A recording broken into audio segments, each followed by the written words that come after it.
So, Yeah, Pokemon. did you know that they come out with a title like every year? Yeah, I did. Is that a good thing? I don't know. I guess we're going to talk about that now, huh? Yeah. So, Pokemon has announced its 8th generation, Sword and Shield. Interesting names. What names, yeah. I really hope that the Pokemon, like each respective legendary, is a wolf with a sword on its back, just like really crudely taped, and then a dog with a shield taped on its back. I just want it to be that. I think that if they literally did that, those designs would be alright. Yeah. Eva, I'm going to be honest with you. I have very mixed feelings on the announcement. I kind of do too. I need more. Absolutely. I don't think, like, there's nothing really that's sticking out to me about this Pokemon that's kind of like, it's great. Mm-hmm. It looks interesting, 1. And 2, after 6 and 7, and, like, the beginning of, like, especially, like, the beginning of 7 and how streamlined and easy it was, it's just kind of that point for me now where I'm like, I mean, it could be good. Yeah, absolutely. But, you know, it could also be not, like, just very hand-holdy and easy to play. Yeah. But I just need more. That's, like, I wasn't expecting anything to come from this trailer. I thought this was going to be, like, when they said 7 minutes, I was like, oh boy, 7 minutes of them going over the same history of Pokemon with the same Nintendo hardware. And, like, the same 55 seconds of the kids playing Pokemon, like, guys, you can play this on the go! And then, like, the 5-second trailer reveal, because that's what Sun and Moon did, and that really got to me. So I'm just sort of like, I don't care if the reveal is all that good, just show me something. And then I was surprised when they jumped in with a trailer, like, it looks fine. It literally just, it's Pokemon. I hate how I've gotten to that point where it's like, it's Pokemon, you know, what else do you say? Yeah. Like, I would be excited for it if Pokemon to me didn't just feel so, like, just easy to play and absolutely just direct, like you go that way, guys. Yeah. It's just yeah, it's really lost its luster for me. And also, it's unfortunate. I don't want to automatically say that it's going to be like this. No, but if you looked at the map, it looks like you're going in a very linear direction. It's like, it's not as spread out as a lot of other regions have. It's just like it goes up. It just doesn't look like a lot of people talked about that. Yeah. From what I've read online, the map looks kind of linear. Yeah, and that's very concerning. Yeah, it's really concerning. Because I feel like Pokemon every year just kind of slowly is beginning to lose its luster. Yeah, and I think one of the reasons is because it feels like it's become very template. In that, because it's 3D now, I think it's easier in a sense for them to reuse assets. Yeah. Because Ultra Sun and Ultra Moon, I don't know if you played the Ultra games. I skipped them. Please do. Please keep it that way, because it's probably one of the biggest wastes of $40. Like I said, I don't like how Pokemon has become. Yeah. I'm way too concerned. Yeah. That direct did not quarrel any of my concerns. Right. It only strengthened them, and it just felt like we saw almost nothing. Like, the direct ended, and I was like, that's it? Yeah. That was it? Nothing else? No new... Like, we saw 4 new Pokemon, I believe, which is the starters and that weird ferret thing that was thrown out halfway through the trailer. Weird ferret thing. I believe, it's there. I know for a fact. Put down in the comments if I'm wrong, but I swear there was a 4th ferret. I thought you were talking about, like, that one little patch of grass field that they were looking at. No. Because that was with the Pikachu. Yeah. But, no, there's another Pokemon that a trainer threw out that I was like, that is new. I'll have to freeze frame that and see what you're talking about. Yeah, but, at least it looked new to me. Again, comment if it's wrong. But, you know, just...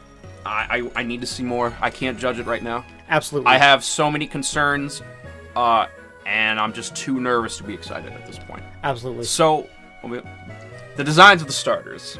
Yeah. Starters? The starters. Yeah. Yeah. So... What do you think so far? I've kind of gotten to the point, and I think it's because I just woke up. I didn't, wake up to actually see the direct when it first happened. I watched a video afterwards. But when I wake up, I'm really groggy, and I don't like how I wince at the new Pokemon designs like a lot of the time. I'm just like, or like the starters, because when I first saw them, I was just kind of like, I know that it's like, oh, they follow a lot of basic principles, and it's just like a different color palette, and it's like they usually take them off animals, but I've already grown to like them. I at least like one of them.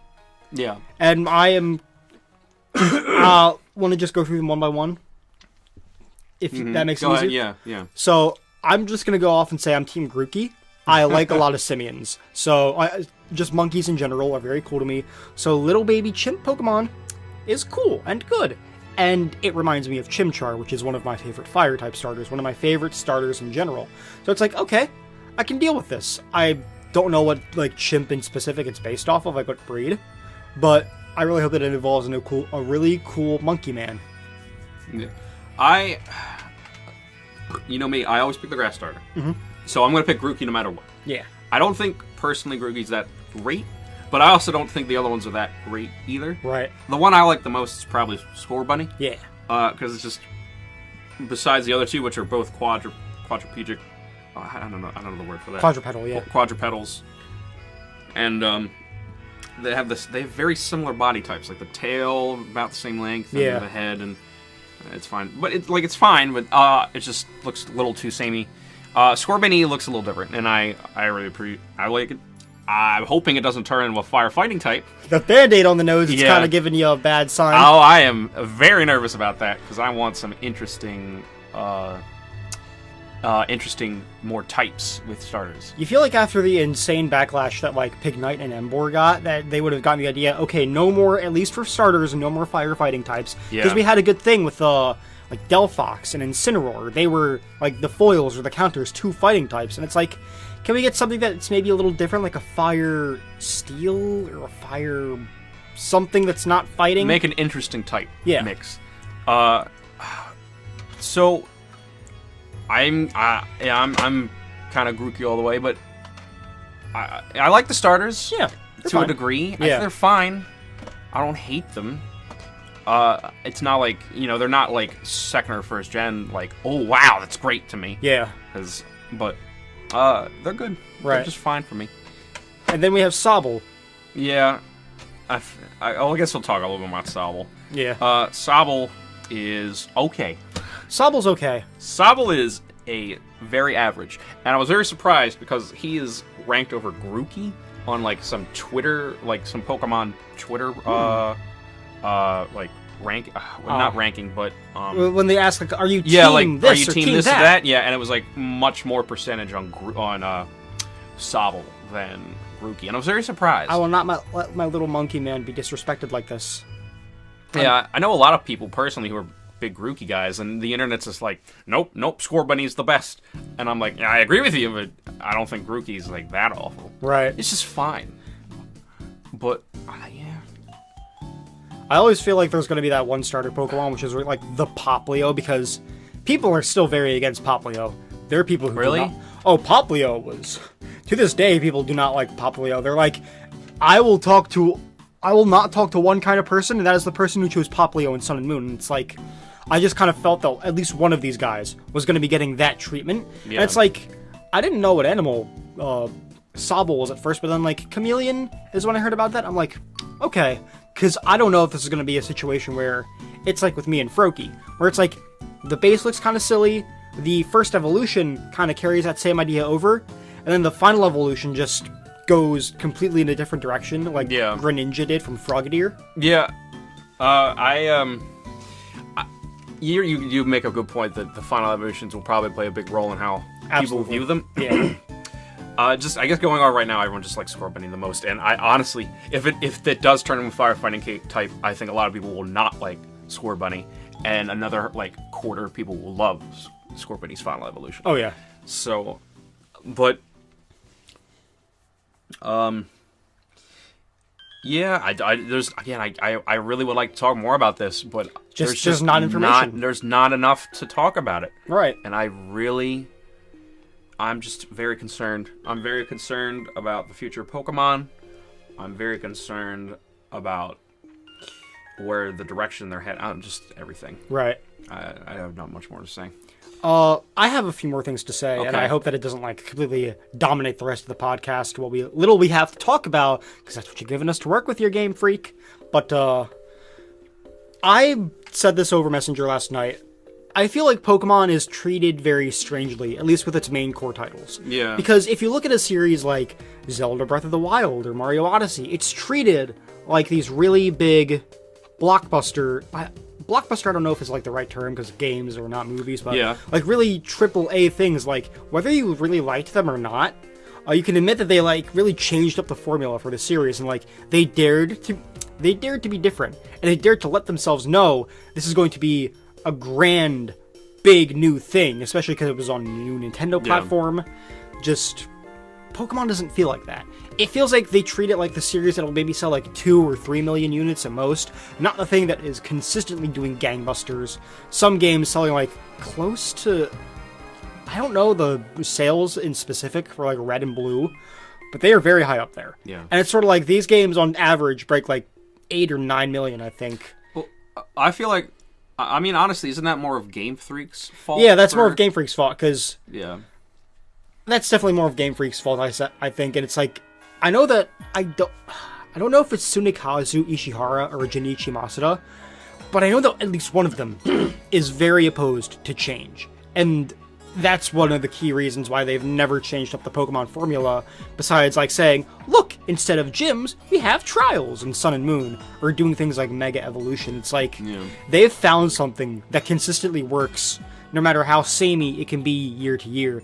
And they're sort of like, why change this? Yeah. And I know you're thinking about, like, you don't like things necessarily being tampered with. I was about to say, like, for me, like, my taste in games, especially, like, sequels and stuff, is, like, I really don't like when things, like, are different. Like, with Mario, for example, I don't like, the drastic change. Even though I love 64, I also have really mixed feelings on the drastic change it took from 2D Mario? From 2D Mario. And then Sunshine was just like oh my god, I really do not like Sunshine at all. It's just too, I was just like, I came to a Mario game expecting like a platforming challenge, and I walked into a game about spraying water over the floor. I'm like, okay, whatever. And I was just very confused, and I'm, how I view it is, games, for me, have a very specific, they have a DNA to them. Yeah. And when you change it too much, I really can't, I have a hard time personally calling it, that from that franchise anymore. Yeah. Even if it has, like, Mario in it, when you change it so much, it's like, is it really Mario anymore? I can understand that. But how I feel about Pokemon is that I'm glad it hasn't really changed. However, it's the fact that it comes out so often. Oh, yeah. And, like, it comes out way too often, and people just get sick of it.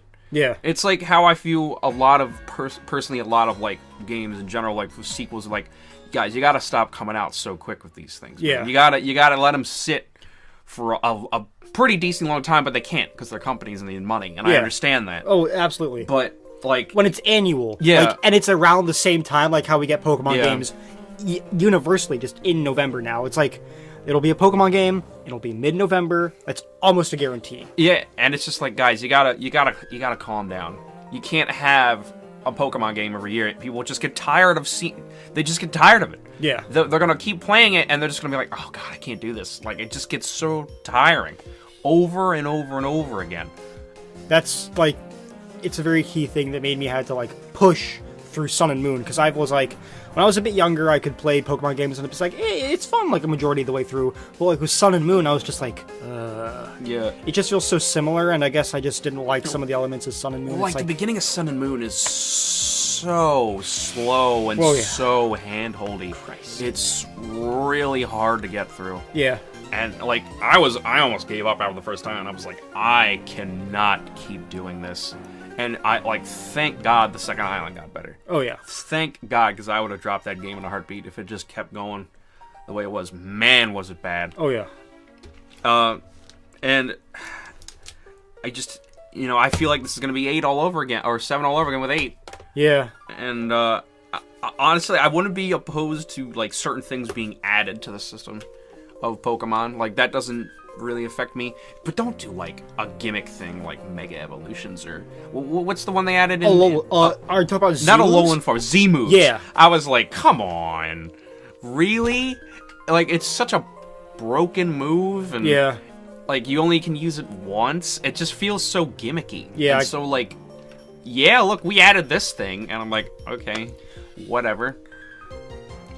I mean, personally, I preferred Megas because at least we got some cool designs out of that. But I don't know. But I don't hate Megas. I Right. just also think they're kind of like, we gotta throw it in. We gotta throw it in for the for that like last minute thing that people can latch onto. Like throw in, give them a fourth evolution. And I'm like, It's like, all right, and it's a temporary thing only. It's for battle only. yeah.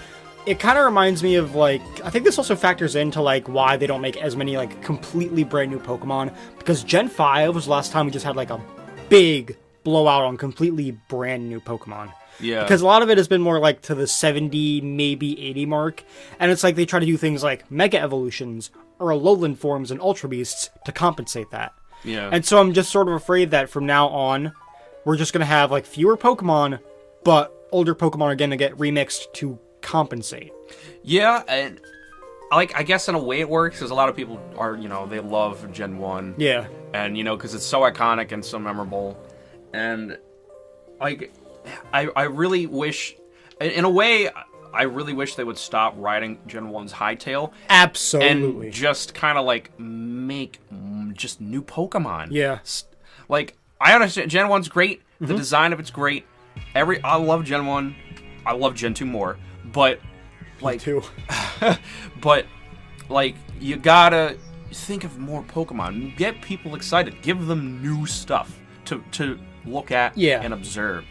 And like keep gyms and stuff. I'm cool with that. But, I like gyms more than like trials. Yeah, give more Pokemon to collect. Right. Make it like give that old feeling back of collecting Pokemon again, and like battling, and it's just Game Freak. One thing I'd also say though is I don't think I'd have as much of a problem with some of the Gen 1 like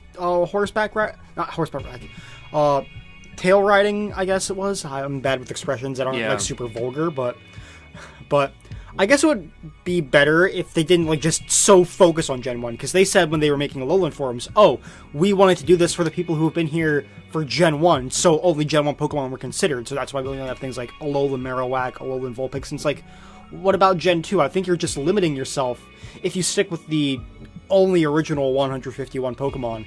And it's like sometimes not even all of those get decent representation. And it's like, the thing is, the only pull from Gen 1, and it makes everything else seem unimportant. I also feel like it's kind of a lazy cop-out. Like, yeah. Just like, we can just throw in more Gen 1ers. That's more Pokemon. Yeah. And I'm like, no, that's not how this works. I feel like recently Pokemon has been trying to do this. I don't even know if I'd call it a balancing act. They're trying so hard to make Pokemon super accessible, like so that everyone can play and that nobody can lose, in a sense. And I want to get back to that in a second. Yeah. Or they're trying so hard to win back the people who have either been here for Generation 1, like since Generation 1, or the people who have played Gen 1 and then dropped out, and for whatever reason they're so fixated on wanting to get that crowd of people back. I don't understand it. But it's like, if they want, they want their cake and they eat it too, right? Like, you can't make the game, like, I think a lot of Gen 1 and 2ers, like, there's a couple things that I think they'll never get back.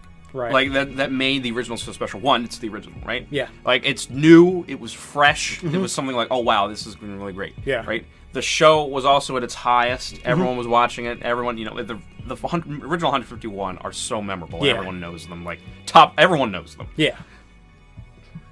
And I think another thing that really helped, like, just Gen 1 is just so iconic. And they also, like, with the newer games, it's just you're never going to get that feeling again. Yeah. And I honestly feel there's a couple ways I can spin this, right? Because they're never going to get certain Gen 1ers back because they're never going to get that feel back again. Right. And I also think there's other Gen 1ers and 2ers like me who are just kind of like, they're tired of the hand-holdy, super accessible nature right. of the newer Pokemons. And we're just, I don't want my hand held through the whole game. Absolutely. I want to explore and do stuff on my own. Like, there's certain sections in 6 which I like, which is like the area of Zygrade, because it's a big maze, or Zygarde, because it's like a big mazy area, and it's fun to look, like, figure out how to get out of there and stuff. And then there's like the main city of Kalos, which is like, oh my god, like everything's locked off when you first get there, except for like one section, and there's nothing to do basically. Right. And it's just, why are you blocking the whole town off? I like how their excuse is, oh, there's a power outage in here, but you can clearly see the lights on. And it's like, you might want to come up with a better lie, buddy. The whole thing of like, it was not very interesting, and just kind of, it was just like, hey player, it's okay, buddy, you just go that way, and I'm like, thanks. I know how this goes. So I gotta like find the very specific interview that this came from, because another friend of mine and I were talking about this, but I remember, I think it was Masuda saying something like, it was talking about the removal of HMs, and he talked about like how people would get stuck on like the boulders and stuff you push, or like the cave mazes in specific. Yeah. And like how people are like, oh, this is boring, I can't get through here. And he's like, well, we don't want that to happen. And so that's why they come up with things like to sort of not incentivize you to get through it, but to sort of say like, oh, you can do a much easier way to do it. And it's like, it's kind of treating people like they can't do it, or they can't look up the challenges. I think another one of my friends said, like, they're trying to appeal to, like, younger kids. And I'm like, well, first off, is a younger kid really, like, they're going to get through, like, a quarter of the game, and they're going to stop and never think about it again. Right. Like, they're like 7, 8 years old. Right. Like, you're not going to keep their attention for a whole couple hours. Are you crazy? For, like, an entire experience, it's supposed to be this long. Yeah, it's just not happening. At least I don't think so. Especially today, in these days. Like, it's just not happening. And I really feel that, like, I understand you want to appeal this as much to as many people as you can. Yeah. But then, like, as trying to appeal to as many people as you can, ruins the game feel and loop that the original, like, the older generations had, that everyone loves so much, and everyone always highly talks about them. Removing the boulder puzzles and making it so simple, it's like, well, now there's hardly any thought and any real reason. There might as well not be a challenge there. Exactly. There just might not be anything there at all. Because it's just so easy to figure out and just go through it. There's no thinking. There's no, actually, like, there's no trial and error. There's nothing. Right. It's just like, oh, okay, that's what I need to do. Okay, thank you. Because I remember, move on. Like, I remember the days of Ruby and Sapphire and Emerald where you had to go to Rayquaza's Sky Pillar and you had to figure that out all by yourself. Yeah. And then nowadays they would make it so easy. It's like, if I could figure this out as a kid, then why are you treating kids like they're dumb? Yeah. Yeah, and that's not the case. I'm pretty sure a child who's into Pokemon will play the whole game. Yeah. A kid who's not will not. Right. I don't know what to tell you. It's just like how they think they want to treat their player base like the average person can't get through a puzzle. It's just like, what? Yeah, and even like the gyms recently, there's like a couple of guys in the gym I found. Yeah. And then you get to the gym leader. Right. And then I recall in like older games, like Emerald and Silver and Gold, there was like, you had to fight your way through the gym. Yeah. There was a more than just one guy, and it always had like this cool twist on it sometimes. Like, what was the one gym that was like you had to pick the correct path, and if you picked the wrong one, you had to fight a person? There are a couple like that. Because I like that. Do you know what gym. game in specific it was? I believe it was. I think the game was Gold or Silver. I'm not entirely sure. I might be wrong. Please comment if you know what gym I'm talking about. I know. But I do know that there was like how each of them has their own unique puzzle. Like you have to either. Gen 4 had great puzzles. Yeah. I like how in the original Diamond and Pearl, not Platinum, for the Heart Home gym, you just had to answer math questions. Yeah.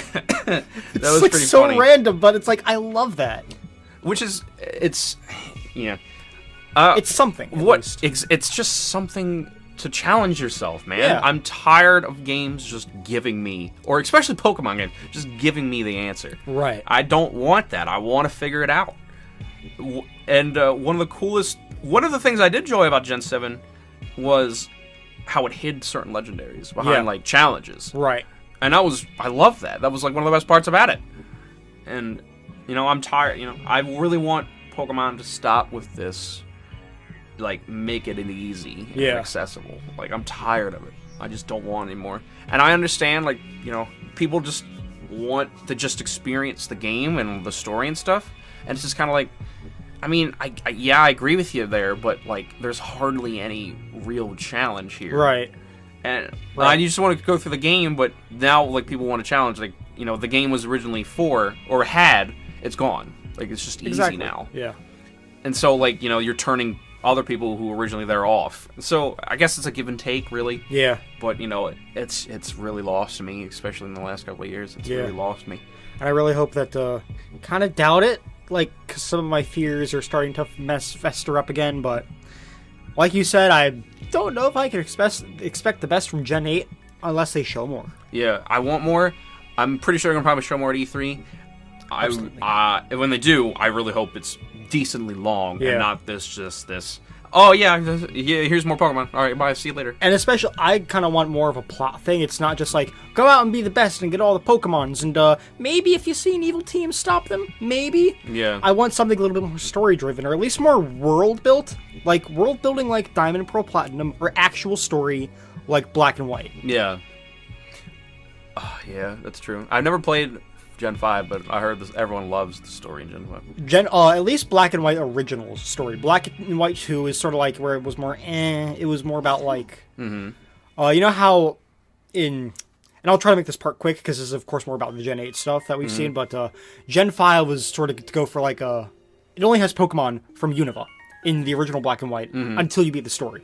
And then Black and White 2 is meant to scratch the itch of like, oh, you can catch Pokemon from previous generations. Yeah. And it's like the plot kind of got lost out or reinvent.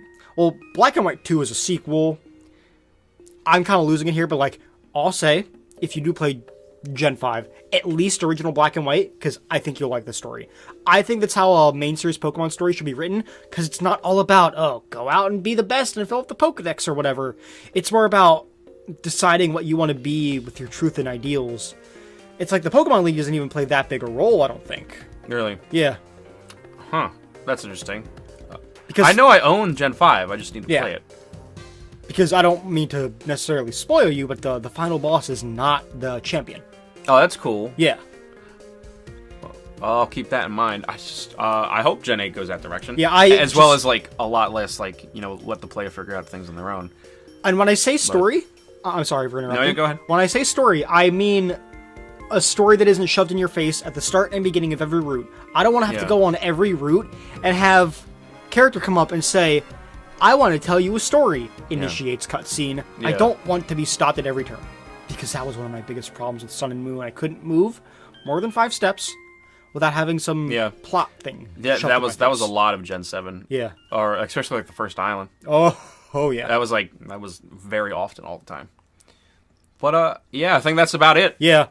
Sorry, we went off on a bit of a tangent. Yeah, it's all right. Yeah, we have our feelings about Pokemon, but yeah. Thank you for listening, and we will see you later. Yeah, see you next time.